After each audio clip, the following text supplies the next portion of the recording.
electronics, there's a lot of different variations and different ways to rig this. Patterns have been working really well. This week's Buzz Bite report, just keep snapping it off the bottom. This is just a remarkable concentration of fish. Real good fish. Oh, she looks so nice. Wow, unreal. Look at that. They are heavy. Oh, look at that.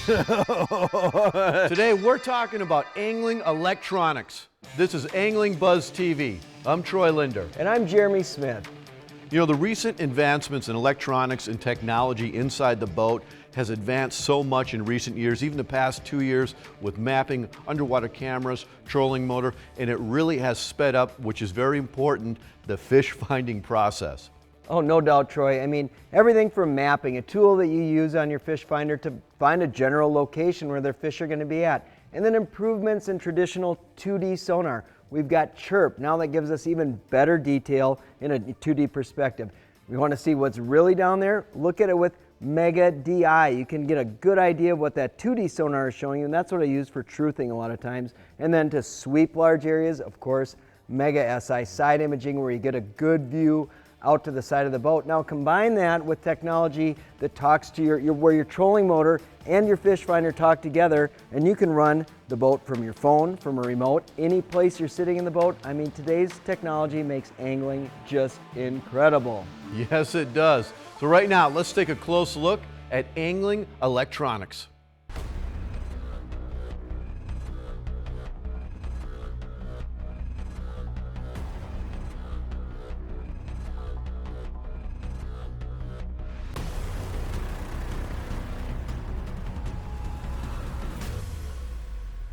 We've come a long way, baby. When the first depth finders were introduced to anglers, it opened up a whole new world. And for many years thereafter, the advances in fish electronics capabilities moved slowly.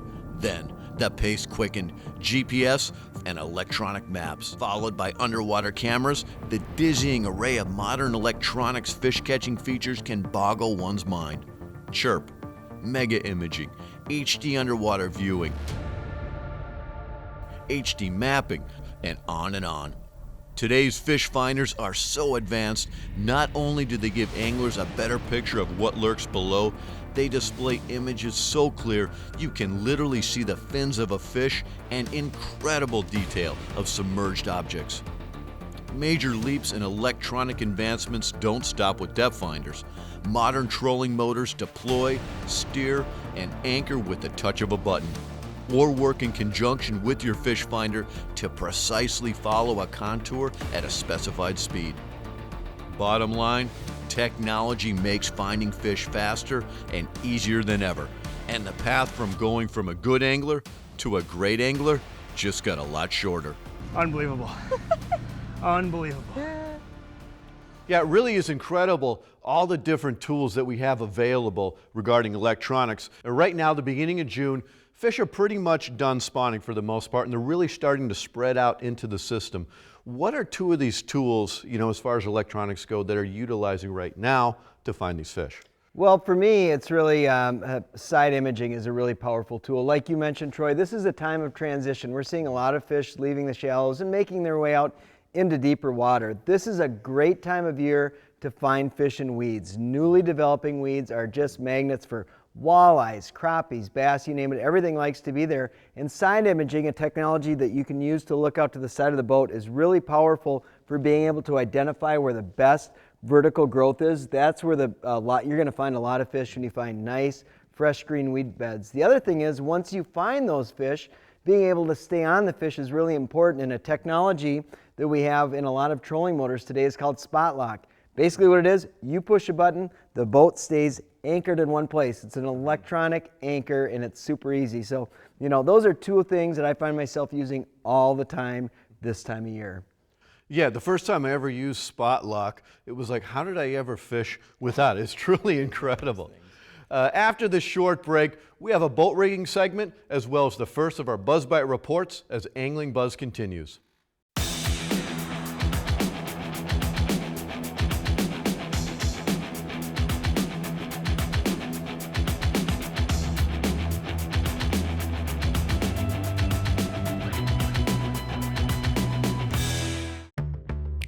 Help your engine run smoother and last longer with Seafoam Marine Pro. Get it today at Fleet Farm. And while you're there, enter for a chance to win this boat in the Seafoam Marine Pro sweepstakes. Seafoam Marine Pro, available at Fleet Farm. Looking for the perfect fishing vacation? Leech Lake, Minnesota. There's over 112,000 acres of water to explore with fantastic walleye, bass, pike, panfish, and trophy muskies. The fishing opportunities are endless. Leech Lake has it all with over 30 resorts, lodges, campgrounds, and hotels line its pristine shores. Plan your trip. It's Minnesota's original up north vacation destination.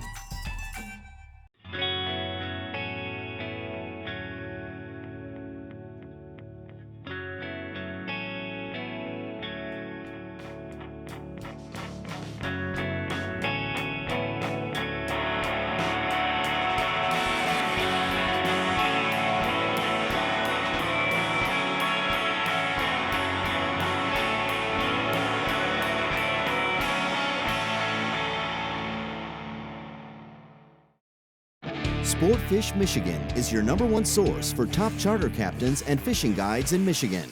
Our network of professionals are full-time anglers with years of experience providing customers with the best possible fishing trip services. Fish for trout, salmon, steelhead on Lake Michigan or its famous tributary rivers, the Traverse City area's world-class smallmouth bass, walleye fishing on the Detroit River and Saginaw Bay, or northern Michigan's spectacular ice fishing. We do it all. Sportfish Michigan. Get out. Get bit. Welcome back to Angling Buzz. Today we're talking about electronics. You know, there's a lot of different electronics out there, as well as a lot of different boat sizes, and there is a rhyme and a reason to setting them up properly. Oh, no doubt, Troy. I mean, it's very intimidating if you're going to put modern electronics on your boat. There's a lot of thought that goes into setting it up properly. So I'll share with you 2 very common boat styles and the electronics that we put on them to make the most out of that boating experience.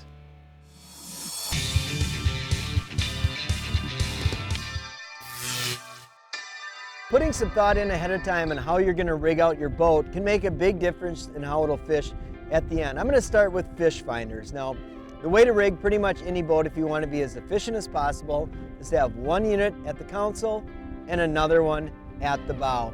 Now I'm fishing out of a tiller boat, a boat that many people started fishing out of, a bit more sophisticated tiller. But one thing I'll say about screen size is in a tiller boat, you're farther away from the screen than you are, say, in a console boat. So I like to have a bigger screen back here. Just because I'm sitting so far away from it, it allows me to see what's happening much better. The next consideration is having a good mounting system for your electronics. Here you can see that I've got a balls out system here. It's solid aluminum. This thing is absolutely bulletproof, but also I'm able to adjust it. So if I was fishing back here, say standing casting, I could adjust the screen to be able to look at it here, and vice versa. If I wanted to look at it from the bow, I can adjust it as well, and then I simply tighten up the knob and I'm locked down, and this thing doesn't move even when I'm in big wind.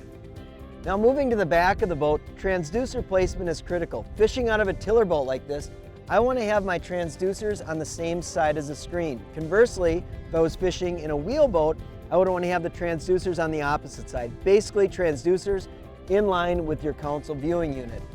In addition, in the back of the boat, obviously I've got the big motor here that I use for traveling, and I can also high-speed forward troll or back troll with it. In addition, I've got another boat control option, a trolling motor in the back. This is for very fine-tuned back trolling techniques or slow forward trolling. And lastly is I've got a shallow water anchor. This is one of the most valuable tools to come around in a long time. I use this every time I'm launching and loading the boat, and it's absolutely dynamite for shallow water fishing. Even though this is a tiller boat, I still take this on really big bodies of water, and anybody who spent time on big water knows there can be rough seas. One thing to save your back, something like this. This is a Smooth Moves Ultra. It's an air ride seat, so even if I'm pounding in a big wind, I'm always comfortable. It's like being a trucker on an 18-wheeler down the highway. It's super smooth and very comfortable. Now at the bow of the boat, I've got a trolling motor. This is a 36-volt system. I recommend going with as much power as you can on a trolling motor, and this happens to be an Ultrex, a cable steer system. So the boat is controlled basically through muscle memory. I know which direction the boat is going based on the angle of the foot pedal. Excellent for target casting. And back to what I was saying about the depth finder at the console of a tiller, you want a bigger screen in the bow. I see a lot of people put the small unit at the bow and the big unit at the console, and oftentimes you're farther away when you're standing on the bow, so a bigger screen has more utility in the front of the boat where you're spending most of your time than it does when you're sitting at the wheel. Moving on to the wheel boat, just as we had in the tiller boat, the transducers for this unit are in line with the console, so they're on the starboard side of this boat. But one thing that both of these boats have in common is they're networked together, meaning that this unit talks to the bow unit. But not only that, it talks to the talon in the back. And in this boat, I've got an Altera that I can stow and deploy from the depth finder, from a remote, or even from my phone. So these boats are all rigged to be a one boat network. So anywhere I'm at in the boat, I can control it with my phone, my depth finder, or a remote. Rigging your boat with modern electronics might seem a bit intimidating, but with a little forethought and the correct placement of these pieces of equipment, you're going to be fishing far more effectively and efficiently than ever before. Now, hopefully that answers a lot of your questions you might have about rigging boats. Well, right now, it's time for our first Buzz Bite Report.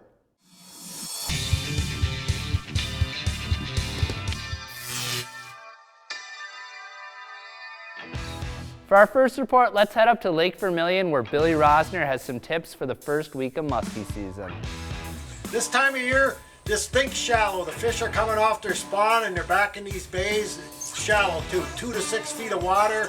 They're starting to move out of these bays little by little. And think small baits.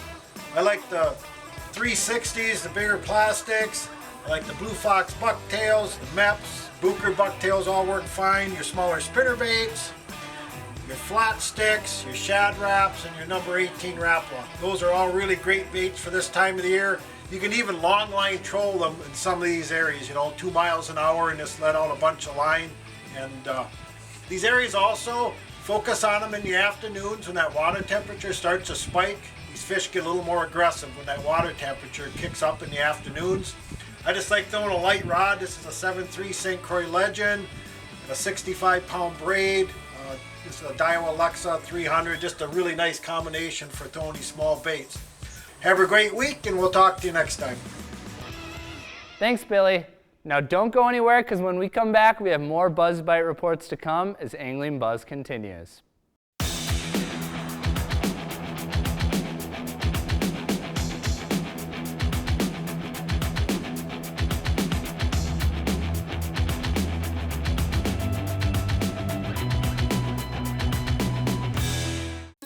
Explore Alexandria, Minnesota. Whether it's a long weekend or a week-long loaded with family fun, you'll find plenty of things to do in Alex. Unleash your inner explorer with over 300 lakes, beaches, parks, hundreds of miles of trails, dining, golf, shopping, museums, and history. Alexandria is Minnesota's hidden gem. Go to explorealex.com to find your vacation this season.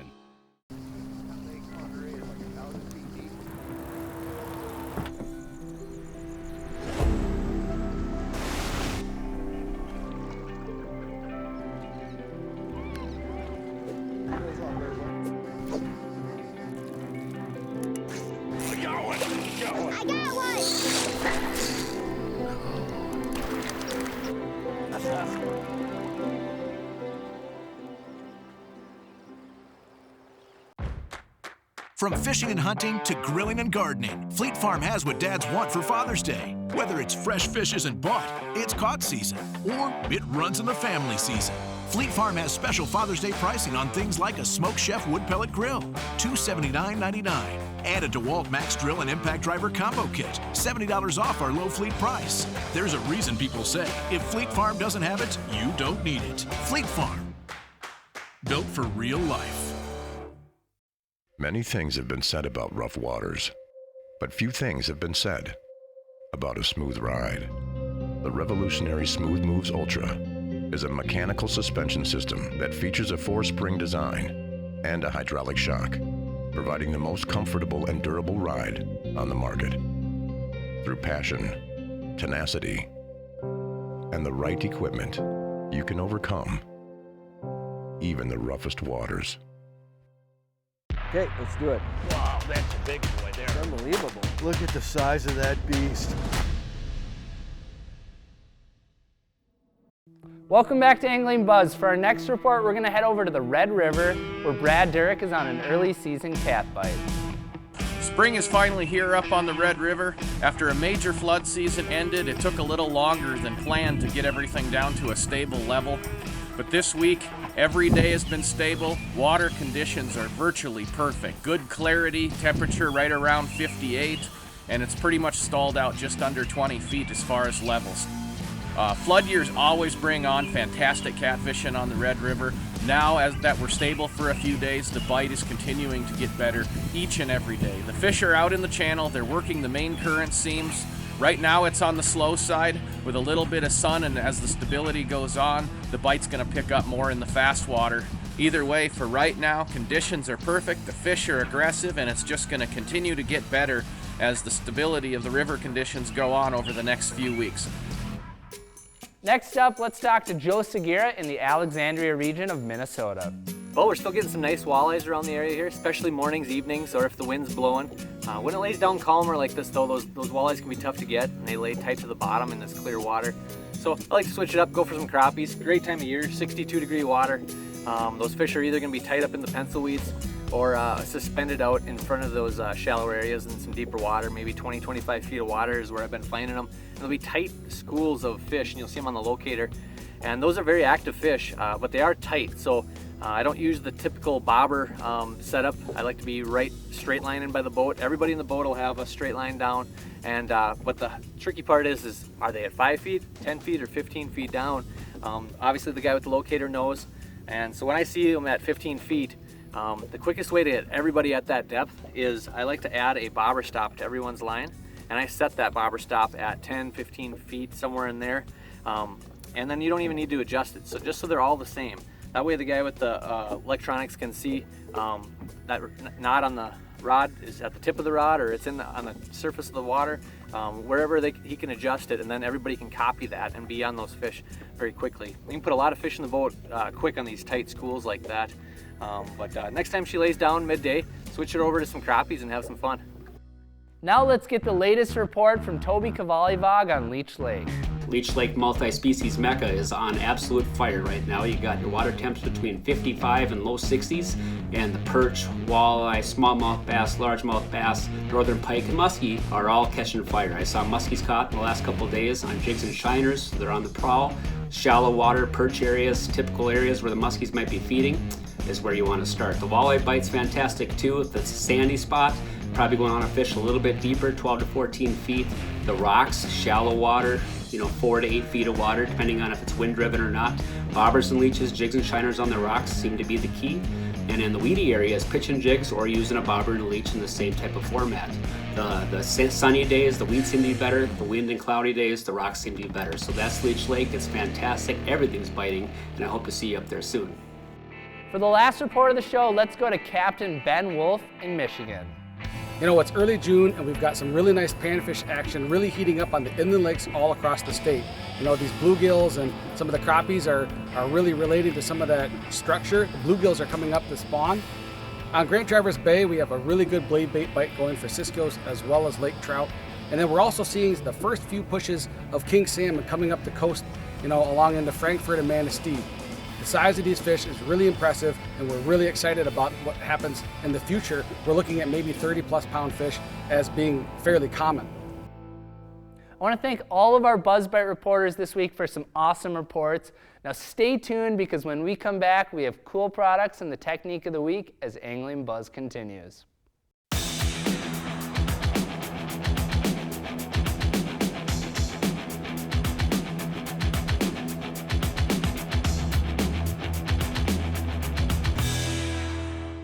According to Minnesota's Department of Natural Resources, in 2017, 97% of boaters surveyed by watercraft inspectors followed Minnesota's clean, drain, dispose laws. Let's keep it this way. Clean aquatic plants and animals from boats, trailers, and equipment. Drain all water from watercraft, including the motor, and keep drain plugs out during transport. Dispose of unused bait properly. Together, we're preventing the spread of aquatic invasive species in Minnesota. At Lindner Auto, the customer comes first. That's why they've been in the automotive business for over 50 years. They pride themselves in making real connections with real people. They're auto experts and active community supporters. Buying, leasing, new or pre-owned, Lindner's top-notch service stands above. They'll keep you on the road and on the water. Stop in for a visit to see the excellent variety or shop at home at DonaldLingerAuto.com. Lake Vermilion. Explore. Relax. Reconnect. Minnesota's most beautiful lake.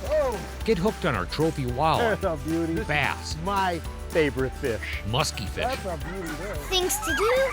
You'll never get bored. Rooms with a view? We got 'em. Lake Vermilion. 4 seasons of fun. Help your marine engine run smoother and last longer with Marine Pro from the makers of Seafoam Motor Treatment. Just pour it in. Fast starts and smooth running power have never been this easy. Seafoam Marine Pro, available at Fleet Farm.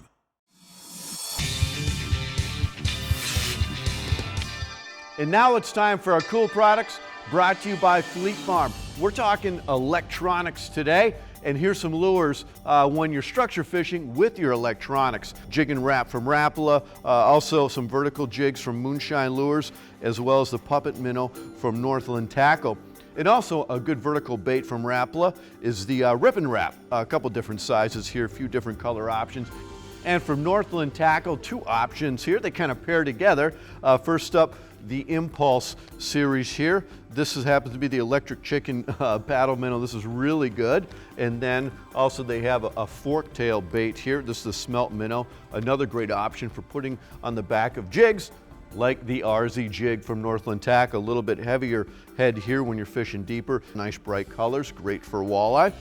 And here's a great scale from Rapala for weighing your big catches. This actually goes up to 50 pounds. It's a high contrast digital scale from Rapala, and you have a nice fish-friendly gripper there for weighing your fish from Rapala. And for the rod choice for this show, for some of these baits, a nice spinning rod like this is the Jason Mitchell Elite Series. This is 7-foot medium action, really nice design. Jason knows a lot about walleye fishing, and this rod is really perfect. You know, if you're fishing lures that we have right here, this is a perfect choice. And well, electronics is the name of the show. So over here, this is the Humminbird Helix 7. This is the Gen 3 Chirp Mega Imaging, Mega Side Imaging, Mega Down Imaging, incredible detail. This also can be used in ice fishing. A lot of people use this year-round. This works on your boat in the summertime and out on the ice during winter. The Helix 7 from Humminbird. And also for electronics, you know, good trolling motor is always important. From Minn Kota, the Tarova. This comes in a couple different sizes. Has a nice, easy lift assist system with it. You have a nice remote control unit for the iPilot.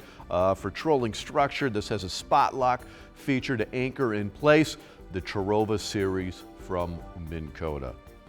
All these products are available online at fleetfarm.com, as well as your local Fleet Farm store. Just want to quickly mention from Smooth Moves, this Smooth Moves Air.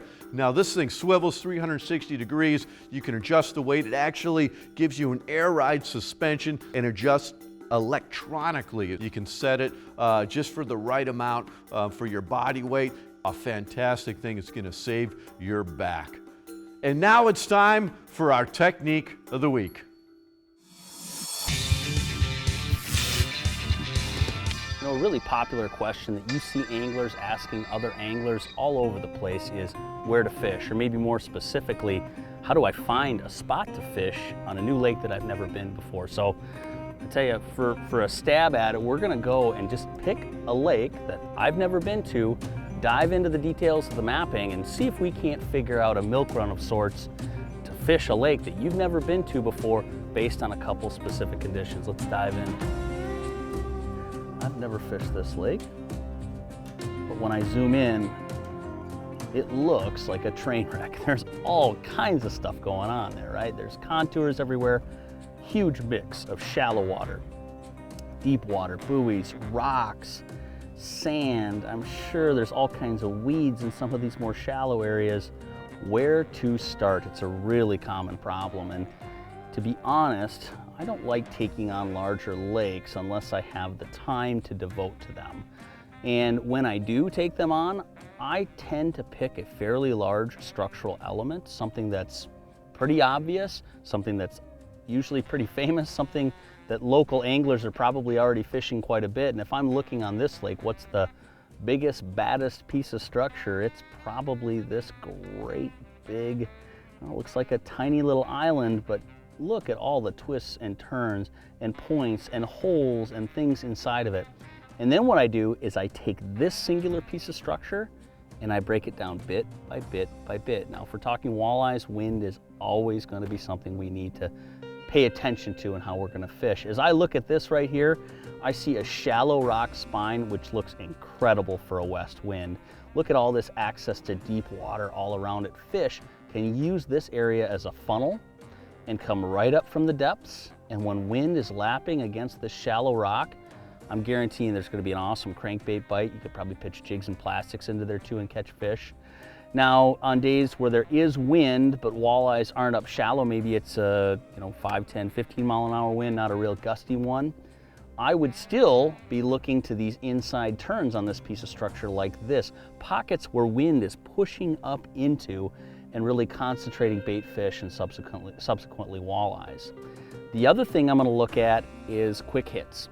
What are some quick areas that I can just go to and boom, boom, boom, check to see if there's fish on with my electronics? And the obvious ones are the points. So on this piece of structure, I've got here, here, maybe here, here, and here. Maybe that spot as well. That's 7, maybe 8 little chunks where I can drive over with my electronics and look for the presence of fish. Keeping those things in mind, depending on condition, where you're going to be fishing, and a couple big hits on a large singular piece of structure, you're going to learn a lot about that piece of lake that then you can zoom out and potentially apply to the rest of all these structural elements. And that's the key to breaking down a big lake. Take the biggest piece of structure, break it down, start small, and work large. Yes, utilizing your electronics like that can save you a lot of time. Yeah, that's for sure. And to me, some of the best anglers that I know out on the water are the ones who pay attention to their electronics, whether it's the maps, where they're at as far as the contour, or they're watching their sonar or their side imaging. There's a lot you can learn if you're just paying attention. Now on next week's show, we're going to talk about a really popular topic here in this neck of the woods, and that is summer walleye strategies. And we want to remind you, as always, anytime you leave any body of water, clean, drain, and dry to help stop the spread of aquatic invasive species. And guess what? Our buddies from Seafoam are giving away a fully rigged Lund boat. So just head over to your local Fleet Farm store and sign up for your chance to win. And you can also sign up for our own sweepstakes here. You can win a great stay up at a resort on Lake Vermilion, 2 days of guided fishing, $500 Fleet Farm gift card, and $500 worth of Rapala tackle. Hey, thank you for joining us this week. I'm Troy Lindner. And I'm Nick Lindner. We will see you next time.